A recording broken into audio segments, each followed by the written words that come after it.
এটা হচ্ছে কাতারের বর্তমান অবস্থা। এইরকম বাতাস প্রতিদিন রাতে, প্রতিদিন দিনে, প্রতিদিন রাতে এরকম অবস্থা রয়েছে, কিন্তু বৃষ্টি আসে না, কিন্তু প্রতিদিন এইরকম বাতাস থাকে। তো এরকম শাঁ শাঁ শব্দ প্রতিদিন আপনারা যারা কাতারে আছেন বাইরে বের হলেই শুনতে পাবেন এইরকম অবস্থা। এই যে হাত মিলালেন আমার সাথে, তারপর শুরু হয়ে যাবে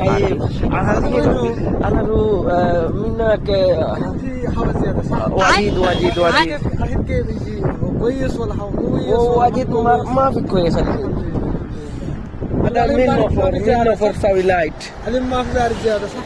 لا واجد بريد حوافي شوف حوافي ولا ما في هو واجد كويس عشان يجي تراب ويجي رمل كلش যারা আরবি জানেন অবশ্যই এইগুলা কি বলছে আপনারা একটু তর্জমা করে বলবেন, কারণ আমি আরবি এত ভালো জানি না। এগুলা কি বলছেন ভাই, জানলে বলতে হইব। এগুলা কি বলছে ভাই আমি নিজেও জানি না। এটাই বাস্তব। I love you.